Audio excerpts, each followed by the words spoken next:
আজকে দেখেন যে বিএনপি জমিয়তে উলামায়ে ইসলাম নামে একটা দল, আমি নামটার পুরোটাও ঠিক মতন জানি না। জমিয়তে উলামায়ে ইসলাম বাংলাদেশ, তার সহসভাপতি জুনায়েদ আল হাবিবি এই আসনটা ছেড়ে দিল ওই হাবিবিকে। এর মধ্য দিয়ে রুমিন ফারহানাকে রীতিমতো কোরবানি দেওয়া হলো। কাজটা কতখানি ভালো হলো আমি জানি না। রুমিন ফারহানা গত অন্তত ৭-৮ বছর তো বটেই সংসদের ভেতরেও ছিল, তখনও বাইরে মিডিয়াতে খুবই একটা উজ্জ্বল মুখ ছিল যে সে খুবই তীক্ষ্ণ যুক্তি দিয়ে লড়াই করেছে। বিএনপির অনেকেই যে সময় কথা বলতে সাহস পায়নি, লুকিয়েছিল বিপদ মনে করে, তখন রুমিন কিন্তু লড়ে গেছে। বিএনপির রুমিনের অনেক সমালোচনাও আছে, এটা আমি জানি। তারপরেও দুঃসময় তো বাতি জেলে রেখেছিল সেই রুমিন, আজকে তার ভাগ্য বিপর্যয়।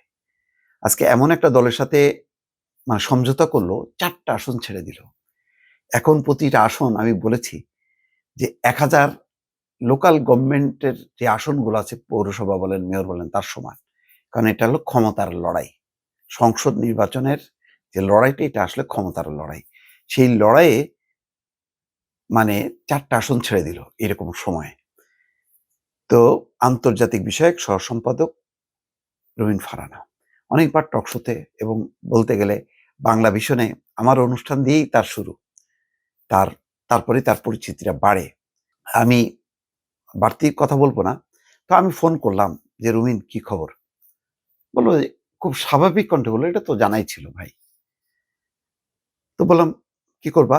বলল যে, "আমি তো স্বতন্ত্র হিসেব নির্বাচন করব।" পরিষ্কার কথা।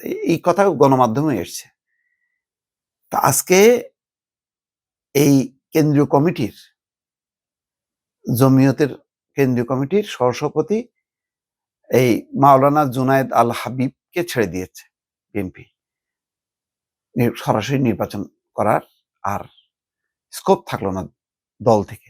রুমিন স্বতন্ত্রভাবে লড়বেন। এটাও তার জন্য একটা রাজনৈতিক চ্যালেঞ্জ। তিনি ওয়েট করতে পারতেন স্বতন্ত্র। কিন্তু সে তো সংরক্ষিত আসনের জন্য, কিন্তু সংরক্ষিত আসনে তো ছিলেনই। তাছাড়া তিনি কেন পাবেন না? এটাও একটা বড় প্রশ্ন। এটা হয়তো স্থানীয়ভাবে বিএনপি নেতাকর্মীও মানেননি। এবং আমার ধারণা যে শুধু ব্রাহ্মণবাড়িয়া ২ না, যেসব আসন ছেড়ে দিয়েছে সবগুলোতেই হয়তো, আমার ধারণা যে যতগুলি আসন ছেড়ে দিয়েছে সবগুলোতেই কিন্তু লড়বেন। এখানে বলা হচ্ছে জমিয়তকে আসন ছাড়লো বিএনপি, স্বতন্ত্র হিসেবে লড়বেন রুমিন সহ বিএনপির ৩ জন। তার মানে প্রত্যেকটা আসনেই কিন্তু লড়বেন, এবং এটা হয়তো বিএনপি জানে। এইজন্য দলের পক্ষ থেকে বলা হয়েছে যে সাংগঠনিক ব্যবস্থা নেওয়া হবে। তো সাংগঠনিক ব্যবস্থাকে দল থেকে সাসপেন্ড করবে, বহিষ্কার করবে, তাতে কি আসবে যাবে? লোকাল পর্যায়ে মানুষ কি সিদ্ধান্ত নেবে, সেটাই হচ্ছে বড় কথা। এখন এমন একটা সিদ্ধান্ত, শুধু এইটা তো শুরু হলো, আরো কিন্তু অনেক জায়গায় ঘটবে। তাতে কি হবে? তাতে কিন্তু ওই যে শরিকরা তো এমনিতেই ধানের শীষ নাই তারা। আজকে দেখলাম মির্জা ফখরুল কি জানি একটা মার্কা এই জমিয়তের, তার পক্ষে ভোটও চাইছেন। তো এটা তো, এইসব মার্কা তো পরিচিত না। কিভাবে জেতাবেন? দেখা যাবে যে যতগুলো আসন ছাড়ছে, যদি ২০টা ছাড়ে, ২০টার মধ্যে আমার ধারণা যে কমপক্ষে অর্ধেক আসনে বিএনপির স্থানীয় নেতারা দাঁড়াবে। কারণ তাদেরও তার ওয়ে নেই। তারা ৩টা নির্বাচন করতে পারেনি। একেকটা এলাকায় বিএনপির ৪ জন ৫ জন করে হচ্ছে এমপি পদপ্রার্থী। তাদেরকে অ্যাকোমোডেট যদি ধারাবাহিকভাবে নির্বাচন করতো, তাহলে বলা হতো, "আচ্ছা, তুমি তো গত নির্বাচন লড়ছো। তুমি পারো নাই বা পারছো, এবার অফ যাও। তারপরে আরেকজনকে সুযোগ দাও।" সেটাও বলতে পারছে না। ফলে বিএনপির জন্য একটা কঠিন অবস্থা হয়ে গেল। রুমিন ফারহানার মতন আরো লোকাল পর্যায়ে আরো জনপ্রিয় নেতারা কিন্তু দাঁড়ায় যাবে। এমনকি নিজের দলের যেই মনোনীত প্রার্থী, তাদের বিরুদ্ধেও দাঁড়ায় যাবে। ফলে আগামী নির্বাচনটা, তারেক রহমান যেটা বলেন, সহজ হবে না, আসলেই সহজ হবে না।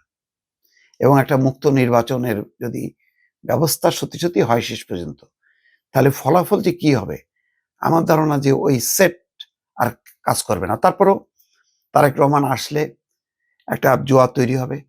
তাতে বিএনপি ঐক্যবদ্ধ হবে। যদি জোয়ার তৈরি করে ঐক্যবদ্ধ হবার মতন পরিবেশ পায় তাহলে বিএনপি রক্ষা, না হলে কিন্তু বড় ক্ষতি হবে দলটার, যেটা আমি এখন মনে করছি।